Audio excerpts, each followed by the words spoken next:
Senhoras e senhores, bem-vindos ao Main Stage da 0ª edição do Match Bola, esse canal que pretende ser um espaço aberto de discussão esportiva voltado para o público LGBTQIA+. Eu sou Matheus Hermógenes, sou estudante de jornalismo pela UFMG, eu já sou formado em Relações Internacionais pela UFPEL e, diferente do que possa parecer um caminho mais óbvio, que seria seguir um jornalismo político, eu gosto sim de política, a gente vai discutir isso aqui, mas eu sempre gostei de comentar basicamente tudo no Twitter. Quem me segue lá sabe que eu falo sobre esportes, que eu falo sobre cultura pop, sobre filmes, novelas, música. Mas eu sempre vi que existiam blogs, perfis no Instagram, no Twitter, aqui no YouTube mesmo, que falavam sobre esses outros assuntos, mas eu sempre senti falta de um canal voltado para o nosso público que discutisse esportes. E a gente vai fazer isso aqui. Mas a gente não vai discutir só eventos esportivos. A gente vai falar sobre o lucro dos atletas, sobre a cerimônia de abertura e de encerramento. A gente vai analisar o quadro de medalhas das Olimpíadas. A gente vai falar sobre fofocas de bastidores e a gente vai receber convidados. Eu entrevistei a Aya e o Vinícius, que são... A Aya é japonesa, o Vinícius ele é praticante de Taiko, que é uma arte de tambor japonês. Eu conversei com eles no nosso primeiro Meeting Mais, que é o nosso quadro de conversas, que vai passar daqui a pouquinho, depois da vinheta. Sim, nós temos vinheta. Ela ainda tá em construção, assim como tudo aqui no canal, porque a gente vai trocar a roda com o carro andando, porque a gente tá com muitas ideias. Eu falo no plural, porque não sou só eu que tô fazendo isso. Eu já quero agradecer de antemão a todo mundo que sempre me incentivou e que antes de mim mesmo já enxergava o potencial nas minhas capacidades. Eu quero agradecer a todo mundo que está assistindo, independente de como veio parar aqui, se foi pelo Twitter, pelo Instagram, pelo TikTok, porque agora eu tenho TikTok, porque eu sou uma pessoa jovem. E é isso, depois da vinheta a gente vai ter o Meeting Mais, e depois do Meeting Mais a gente vai ter outras informações sobre Fórmula 1, enquanto não começa as Olimpíadas, e sobre fofocas que já estão rolando bastante lá na Vila Olímpica de Tóquio. A gente vai falar tudo isso depois da vinheta. Rodou.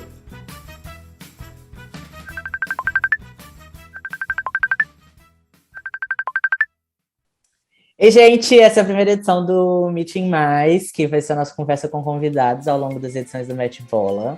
Os primeiros convidados são o Vinícius Micheleto, que é estudante de jornalismo da UFMG. Ele é estagiário do programa Agenda da Rede Minas.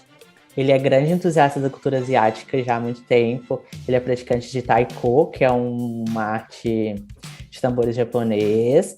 E, diretamente do Japão, mentira, de São Paulo, a Aya Kazai, ela é profissional de marketing. Ela é nascida no Japão, já morou lá, mas agora mora em São Paulo. Ela tem familiares lá no Japão. Ela vai conversar com a gente sobre as expectativas lá no Japão para as Olimpíadas, as polêmicas também, porque a gente sabe que em função da pandemia, da variante Delta e da questão da vacinação, os japoneses estão tendo uma resistência muito grande em relação à pandemia. Ei, gente, boa tarde, obrigado por participar. Eu tô um pouquinho nervoso, porque é a minha primeira vez. Primeira vez a gente nunca esquece. Você me falou que conversou com seu pai esses dias, né? Sobre que ele mora lá. Ele mora em Tóquio? Não, ele mora em Ota, que é uma cidade um pouco periférica, assim, sabe, de Tóquio, né? Mas fica uma hora e meia, mais ou menos, de Tóquio. É engraçado, né? Porque as Olimpíadas vão ser em Tóquio, mas a impressão que eu tenho, a sensação que eu tenho, pelo que eu vi, é que o Japão inteiro tá meio que envolvido, né? Porque a maratona vai ser em Sapporo, que é, tipo, 1.000 quilômetros de distância ao norte, e as cidades em torno de Tóquio, enfim, parece que o país está todo envolvido, mas tem essa resistência, né? Por causa da pandemia. Qual que é a impressão que ele passou? Então, porque querendo ou não, o país inteiro está envolvido, porque vai receber alguns estrangeiros lá, querendo ou não, né? Mesmo que não vai ter a torcida, vai ter toda a equipe, né? Do atleta, não vai só o atleta, então vai receber pessoas de todos os lugares. E no Japão eles estavam conseguindo manter a pandemia controlada, né? Eu e o Vini, a gente estava vendo a taxa de mortes lá e estava muito baixa. Então, para eles é preocupante trazer uma galera que vem de fora, né, para dentro do país, e mesmo que aconteça em Tóquio, Sapporo e outras cidades, assim, acaba atingindo todo o país dessa maneira, né? Então, questão política, tanto que é muito difícil ter protestos lá no Japão, e meu pai me mandou mensagem falando: filha, tá tendo protesto todos os dias, que a população não estava querendo aceitar, né, que tivesse as Olimpíadas ainda esse ano, por conta da pandemia. Uhum. E eu vi que engraçado, né? Porque a gente sempre tem a impressão de que a política do Japão funciona muito bem, mas eles estavam enfrentando um problema com a vacinação, né? Se eu não me engano, foi um dos últimos países desenvolvidos a começar, e a taxa de cobertura foi bem reduzida em relação à população, né? Sim, isso também me impressionou, porque aqui, por exemplo, minha mãe já foi vacinada na segunda dose. Minha mãe agora está com 57 anos. No caso, meu pai, que tem a mesma faixa etária lá, ele não tem nem previsão de quando vão começar a vacinar eles, entendeu? Quem está sendo vacinado agora no Japão estão sendo os idosos, que é uma população muito grande lá. Mas, de cara, assim, eu me impressionei com isso. Eu falei, poxa, como assim? O Japão ainda nem sequer começou um calendário de vacinação, igual meu pai falou, não tenho previsão de quando eu vou ser vacinado. Só meus avós, assim, que foram lá, e essa galera mais velha. Ah, seus avós moram lá também? Ah, minha avó, na verdade. Eu falei avós, mas é só minha avó que tá morando lá com meu pai, né? Ah, tá legal. E eu não sei se vocês viram que a Toyota também, por causa dessa pressão que teve ontem, eu acho que eles cancelaram o patrocínio das Olimpíadas, é bem significante, né? Porque a Toyota é uma das principais empresas do país, né? Eu vi isso esses dias que eu tava lendo no Arama Japan sobre, enfim, outras coisas, e apareceu lá que a Toyota tinha saído. Mas ao mesmo tempo achei isso engraçado, o pessoal até comenta lá, porque apesar da Toyota ter saído, as Olimpíadas estão acontecendo boa parte por causa do patrocínio, por causa do dinheiro que já, né, que o governo já linkou ali. Então, eles meio que estão sendo obrigados, assim, pelo menos é o que estão comentando no Japão, eles estão sendo obrigados a fazer a Olimpíadas por causa de tudo que já foi gerado. Ah, né? com certeza. E aí, um patrocinador tão grande como a Toyota quem apareceu ali fora, atrás. Assim, não, pois é.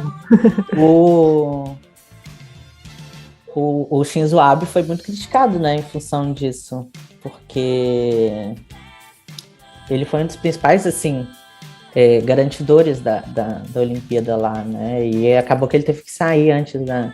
Eu tô até triste que ele não vai participar da cerimônia de abertura, ele participou da cerimônia de encerramento do Rio, que tá passando aqui atrás. E também ele ainda, inclusive, vai passar a melhor parte depois agora. Lá. Ficou muito bonitinho. Eu tava reassistindo isso também. O Vini me chamou pra esse call e eu falei, eu vou assistir porque foi muito bom. Eu lembro da minha sensação quando eu vi isso daí aqui no Brasil, né? Que eu tava assistindo aqui em casa. Eu falei, gente do céu.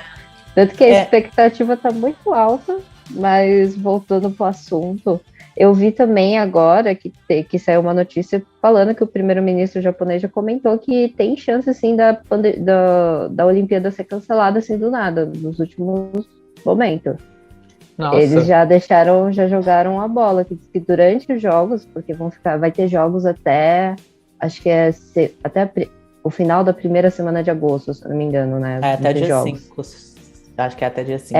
Então, e aí parece que o encerramento estava marcado para o dia 8, acho, se não me engano, que é num domingo. E eles já comentaram que durante esses dias eles vão ter algumas reuniões com tanto a comissão de organização do evento quanto do Japão mesmo, e eles vão estar vendo se está aumentando ou diminuindo os casos. Isso tanto, acho que dentro do país, quanto dentro da galera que vai estar lá, né, na função das Olimpíadas, porque eu estava vendo que já tem caso de Covid confirmado lá no Japão, entre essa galera. Dentro da Vila Olímpica, exatamente. Dentro da Vila Olímpica, né? Então o próprio ministro japonês já falou, gente, se isso aqui pegar fogo, eu vou cancelar isso aqui no meio. Eu fiquei, gente... E vocês acham eu não duvido, porque eu sei que a política japonesa tem dessas. Quando eles realmente precisam intervir dessa maneira, eles vão lá e vão fechar, né? Não acho que ele falou só por pressão X. Mas você acha que a cultura japonesa como política, assim, teve influência em tentar manter para não passar uma imagem ruim pro restante do mundo? Ou você acha que foi mais pressão dos patrocinadores mesmo? Eu acho que teve essas duas partes, assim. Eu acho que no final das contas tá acontecendo por conta dos patrocinadores, sim, acho. Acredito que pro Japão também, porque no final das contas, pro Japão, Olimpíadas não tá sendo algo tão vantajoso o que é uma Olimpíadas. Porque, por exemplo, pro Brasil, quando a gente queria Olimpíadas, aqui era para quê? Para aquecer a economia, a gente ia receber turistas, a galera ia conhecer o Brasil, entendeu? Isso foi, vamos dizer, o que entregaram pra gente, falando, não, vamos para Olimpíadas no Brasil, vai ser muito bom. Se você parar pra pensar que um evento desse porte é meio que essa ideia que eles querem levar para qualquer país, então no caso do Japão, seria também para aquecer a economia lá local, do país e tudo mais, no final das contas não vai rolar isso, porque mesmo que tenha os patrocinadores, o próprio Japão investiu demais, vamos dizer assim, no final das contas não vai poder entrar a torcida em si. Só quem vai é a comissão técnica, essas coisas. Então, no final, não vai ser um evento esportivo de turismo que, vamos dizer, seria o que é bom para a economia do país. Com certeza. No final das contas, vai falar só o evento, vai ser transmitido. Não sei o quanto ainda eles vão estar lutando. E tem uma questão também de... a Olimpíada que ia ser no Japão em 1930 e alguma coisa, acho que 38. 38 não, 40, 1940, que foi cancelada por causa da Segunda Guerra Mundial, né? E também, aí agora toda essa questão da pandemia parece que deixa um sabor meio amargo na boca, né? Tipo, se eu não me engano, ano passado, as discussões que tinham para cancelar as Olimpíadas era se teria a possibilidade de voltar a realizar no Japão em 2032, que é a próxima edição sem sede ainda. E que isso foi... Porque por causa dos contratos, né? Os contratos teriam que ser cumpridos e tal, então isso foi descartado, por isso que eles tiveram que manter. Mas, enfim, agora a gente está assistindo aqui a cerimônia de encerramento das Olimpíadas do Rio de Janeiro, e essa parte que envolve o país posterior, né? A próxima sede, sempre é muito esperada, e o Japão usou bastante da questão tecnológica, né? Eu vi um colega meu comentando que, por causa da pandemia, é capaz deles utilizarem novamente toda essa questão, essa modernidade da economia japonesa. E qual a expectativa de vocês como admiradores da cultura e da cultura pop japonesa, de toda essa influência japonesa no imaginário coletivo? Qual que é a expectativa de vocês para a cerimônia de abertura? Eu acho que dá para aproveitar e linkar com o que a gente estava falando anteriormente das tretas que estão envolvendo essa Olimpíadas, porque o comitê de organização dessa Olimpíadas, ele, tipo, mudou, assim, 1 milhão de vezes, sabe? Até ontem ele estava praticamente incerto. Então, os sites, assim, pelo menos que tratam de cultura japonesa, tal, eles não têm mais a menor ideia do que pode acontecer, assim. Tipo, porque mudou muito. Tipo, o último caso que aconteceu eu esqueci o nome dele. O Cornélio, sabe quem é? Eu vi. Então, ele tava como responsável pelo comitê de abertura e eles acabou de saindo. Não teve a ver com as Olimpíadas dessa vez, né? Teve a ver com uns casos de bullying que envolveram a carreira dele. E aí ele teve que sair, então, assim, mudou diversas vezes. Então tá todo mundo, assim, sem saber o que esperar, tipo, a comunidade internacional, assim, que acompanha J-pop, a cultura pop japonesa, o pessoal tá bem... Quais são seus nomes? O que a gente espera? Porque tá uma bagunça. Até, tipo, logo no começo, assim, acho que... Não lembro quando, né? Saiu uma notícia que o Hiro do Exile... Ele ia ser também responsável pelo comitê. O Exile é um grupo, né? Na verdade, é um grupo empresa. É muito famoso lá no Japão, é muito grande, assim. Então, muita gente tava... Essa notícia meio que bombou também, falando do Hiro, que ele é meio que o responsável pelo Exile. Quer dizer, ele era, né? Não é mais, mas enfim. E aí todo mundo tava muito ansioso, assim, mas também essa notícia passou e acho que foi só um rumor, assim, então tá todo mundo bem. Não sabe o que vai acontecer. E vocês acham que por causa disso vai. Assim, porque a gente viu a Olimpíada de Pequim, aquela abertura grandiosa, a China querendo se mostrar para o mundo como uma nova potência, foi tudo bem grandioso, né? E vocês acham que existe algum tipo de rivalidade? Vocês sentem uma rivalidade assim na mídia japonesa para tentar não superar, mas porque a gente sabe que o Japão tem uma influência na cultura mundial, assim, muito grande. A gente, aqui do Brasil, desde criança, a gente acompanha anime, Mario, videogame e tal. A influência, a gente fala nas relações internacionais, o soft power do Japão é muito grande no Ocidente. E vocês acham que eles vão tentar passar uma impressão... Porque teve muito corte de orçamento, tem a pandemia... teve a polêmica das logomarcas que foram acusadas de plágio bem quando foram lançadas e depois tiveram que ser substituídas, né? Que inclusive eu preferia a nova versão do que a versão que eles tinham lançado então. Vocês acham que tem essa possibilidade de existir uma rivalidade com a Olimpíada de Pequim? Eu não sei se esse questionamento encaixaria nessa questão, porque não sei se chega a ser um ponto, assim, uma rivalidade, entende? Eu acho que o que eu mais analisei, principalmente dessa parte do encerramento que o Japão fez aqui nas Olimpíadas do Brasil, eu acho assim, que eles aproveitaram muito bem a estrutura que tinha aqui dentro do Brasil, que era aquele chão lá onde eles faziam as projeções, eles fizeram isso muito bem. E eles trouxeram também, eu não sei se vocês lembram, vai ter uma parte que eles trouxeram meio que uma tecnologia em coisa de 3D, meio como se fossem hologramas, que eles até apresentaram algumas novas categorias de esporte que estariam incluídas dentro da Olimpíadas desse ano, né? E, acho que foram umas 5, mais ou menos, eu não lembro de cabeça, mas eram umas categorias bem diferentes, assim, e eles apresentaram em uma puta projeção, assim, meio que isso ao ar livre, não foi nem no chão, então foi muito um holograma, e eu acho que o Japão ele vai se surpreender muito nessa parte, porque eu senti que lá no Brasil, aqui no Brasil mesmo, eles fizeram um bom trabalho com poucas coisas, foram alguns tubos de LEDs, e um pouco da tecnologia deles, então acho que eles vão surpreender nessa parte. E outra coisa que eu gostei muito do Japão é que a gente sempre acha que eles vão puxar muito pro tradicional, e pelo que a gente viu no encerramento, eles fizeram meio que uma mistura bem legal. Por exemplo, trouxeram o Mario, trouxeram o Doraemon, né, amigo? Foi o Doraemon. Teve o Doraemon também. Tipo, pra mim, foi assim, o auge pra mim foi ter visto esse encerramento das Olimpíadas do Brasil com essa apresentação do Japão, porque eu nasci lá, mas eu vivo aqui. Então, pra mim, esses dois países são muito um amor em conjunto que eu tenho.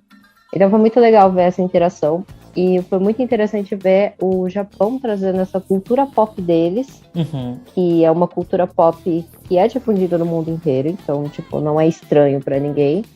E eu acho que eles vão investir muito nisso, porque acho que vai ser meio que uma continuação daquilo que eles começaram aqui no Brasil.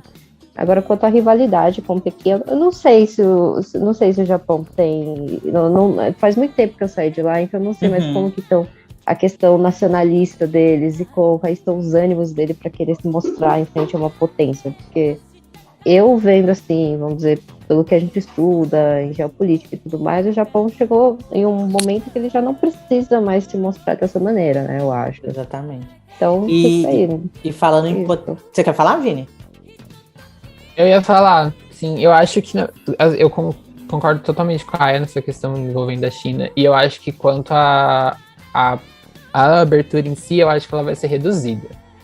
Eu não acredito que eles vão fazer uma coisa gigantesca, assim, como a China fez, ou enfim, as outras Olimpíadas, obviamente por causa do cenário atual, né? Eu acho que seria até meio totalmente fora de contexto fazer uma coisa gigante com 1 milhão de pessoas, enfim.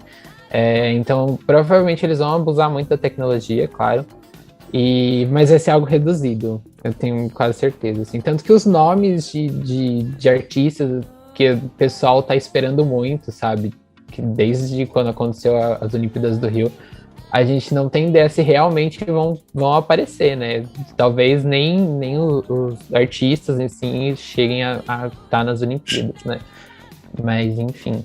E esportivamente falando, eu não sei se vocês sabem, mas a expectativa é sempre de que quando um país é sede, ele tem um desempenho melhor porque ele sempre é convidado para participar de todas as competições, né? E o Japão, no Rio de Janeiro, ele já melhorou o desempenho dele em relação a Londres em 2012. E do mesmo jeito, a Grã-Bretanha, que já tinha ido muito bem em Londres, ficou em terceiro lugar no quadro geral de medalhas no Rio de Janeiro e provavelmente vai muito bem. Vocês acham que tem eu não sei, a AIA, qual que é a sua impressão, se você conversou com seu pai, se vocês têm esse interesse em procurar? Vocês sabem qual que é a expectativa da galera lá? Tipo, se eles estão esperando ter um desempenho muito bom?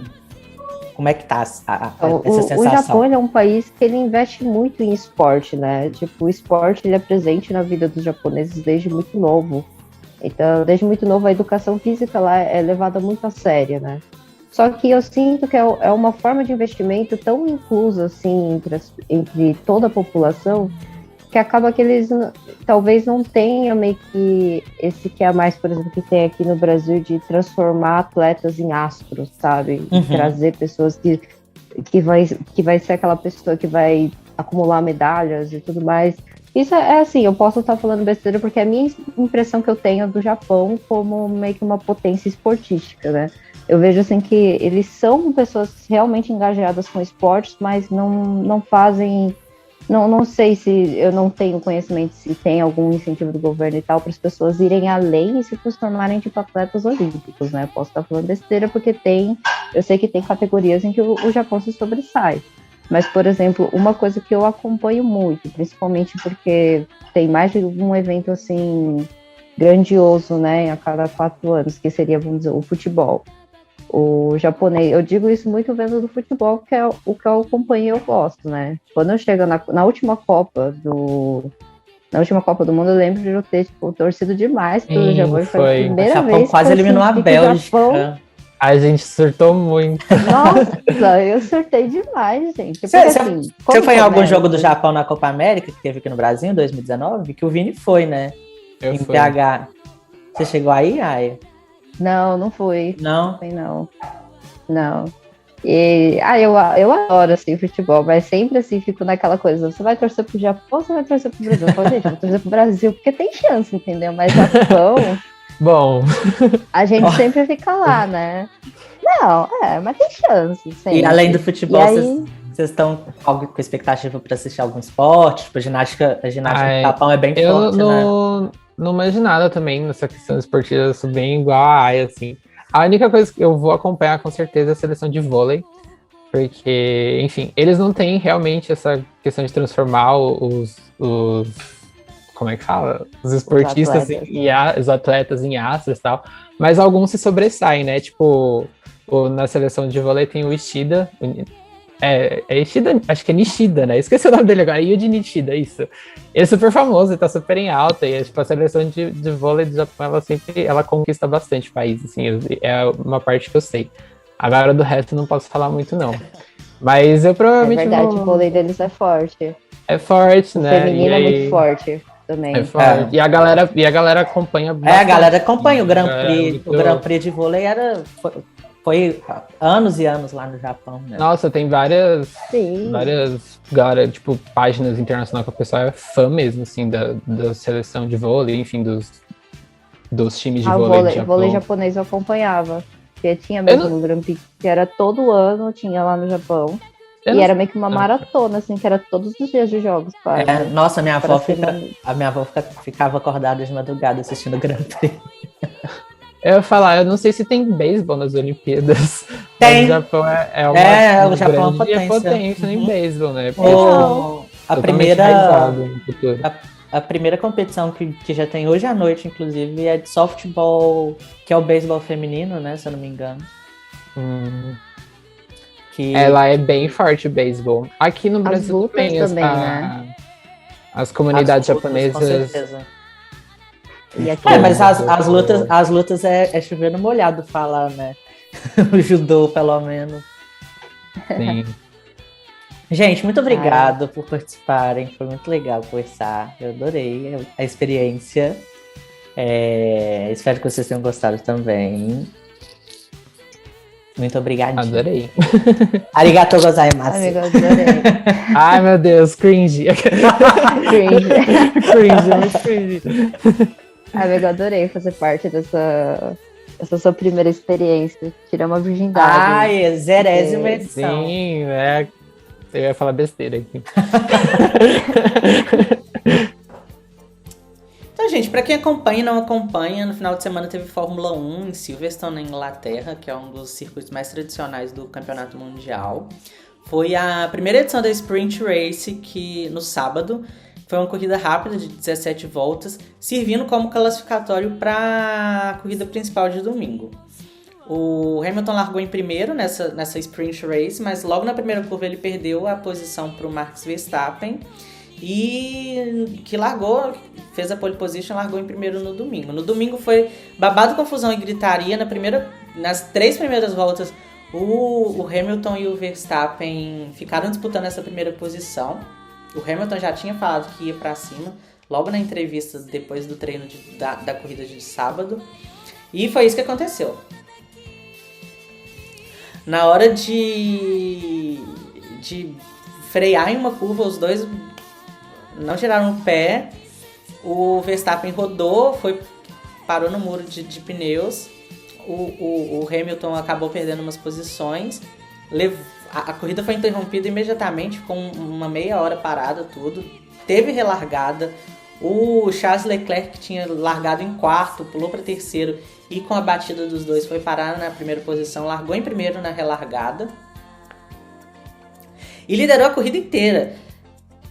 O Hamilton tomou 10 segundos de posição, teve que parar no box, foi uma confusão danada, mas sendo quem é, ele liderou 3 voltas na corrida, as 3 últimas voltas, ganhou o 99º grande prêmio dele. A gente ainda vai ter, ao longo do Campeonato Mundial, mais uma Sprint Race em Monza, na Itália, e provavelmente aqui no Brasil também. E com a vitória do Hamilton e a batida do Verstappen, o campeonato agora está mais empatado ainda. O Verstappen tinha 36 pontos de diferença no Campeonato Mundial pro Hamilton, agora essa diferença diminuiu para 8 pontos. Eu, como bom tifose ferrarista, tava torcendo pro Leclerc terminar em primeiro. A Ferrari desde 2018 que não ganha uma corrida. Mas essas coisas acontecem e a gente fica na expectativa pro Monegasco voltar a ganhar. Agora, falando das Olimpíadas, todo mundo tá acompanhando, né, esse rolê aí do Gabriel Medina com a Yasmin Brunet contra o Kobe. O Kobe não liberou que ela fosse pra Vila Olímpica com o Gabriel. E, gente, pelo amor de Deus, a gente tá no meio de uma pandemia, né? Tem uma brasileira de 13 anos que tá disputando, que é inclusive uma das favoritas para ganhar uma medalha de ouro pra gente no skate. O surf e o skate, inclusive, que são esportes estreantes nessas edições dos Jogos Olímpicos lá em Tóquio, que o Brasil tem grande chance de trazer medalha para casa. E, enfim, a menina foi 13 anos sozinha, sem os pais, e não tá reclamando tanto que o Gabriel Medina tá reclamando, né? Mas a gente fica aí na torcida para que ele disse que sem a Yasmin Brunet ele não ia conseguir ter o mesmo desempenho que ele tem normalmente no Campeonato Mundial. Mas fica aí nossa torcida, independente de tudo, para que ele ganhe a medalha de ouro e que o Brasil estreie bem nesses novos esportes, assim como nos outros também. A gente fica aqui na torcida para que o Brasil tenha um bom desempenho nessas Olimpíadas. Falando ainda sobre as Olimpíadas, fofoca de bastidores, né? Tava rolando um boato de que as camas da Vila Olímpica eram feitas de papelão para evitar que os atletas fizessem sexo durante a estadia lá. E só que teve um ginasta irlandês, o Rhys McClagan. Deixa eu ver o nome dele aqui direito. Rhys McClagan. ele gravou um vídeo pulando na cama provando que era fake news, que as camas não tinham nada de papelão. O Douglas do vôlei também, que é abertamente homossexual, ele postou um vídeo pulando nas camas. Vamos ver, eu vou tentar colocar pra vocês. Falando sobre as Olimpíadas, fofoca de bastidores, né? Tava rolando um boato de que as camas da Vila Olímpica eram feitas de papelão para evitar que os atletas fizessem sexo durante a estadia lá. E só que teve um ginasta irlandês, o Rhys McClagan. Deixa eu ver o nome dele aqui direito. Rhys McClagan. Ele gravou um vídeo pulando na cama provando que era fake news, que as camas não tinham nada de papelão. O Douglas do vôlei também, que é abertamente homossexual, ele postou um vídeo pulando nas camas. Vamos ver, eu vou tentar colocar pra vocês. In today's episode of Fake News at the Olympic Games, the beds are meant to be anti-sex. They're made out of cardboard, yes, but apparently they're meant to break at any sudden movements. It's fake. Fake news. Vou pular e vou sambar, vou mostrar. Estou. Milhões. Funcionou, deu bom. Eu gostei ok a cama. Gente, por enquanto é isso. Muito obrigado por assistirem até aqui. Eu tô muito empolgado. Tô com expectativas bem altas para as Olimpíadas. Eu espero que vocês também estejam satisfeitos com esse primeiro vídeo. A gente tem muita coisa para falar daqui pra frente. A partir de hoje começa o softball. A partir de amanhã cedo a gente vai começar a fazer lives comentando tudo que estiver acontecendo nos Jogos Olímpicos. Eu, o Lucas e a Paula do Twitter, no canal deles lá no Twitch, a gente vai estar fazendo os piores comentários possíveis sobre esportes que a gente não entende nada a respeito. Mas ao longo da semana a gente vai publicar vídeos comentando o restante dos eventos, fazendo resumos, falando sobre os quadros de medalhas e as expectativas. Eu não queria ser clichê, né? Mas se inscrevam no canal para receber as notificações quando tiver atualização. E é isso, muito obrigado, até a próxima.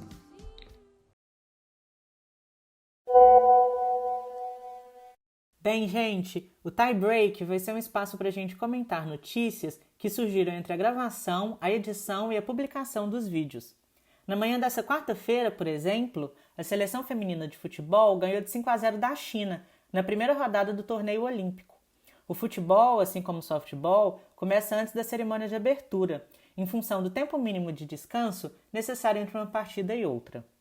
Com 2 gols da rainha Marta, o resultado deixou a seleção confortável para enfrentar na próxima rodada a favorita do grupo F, a Holanda.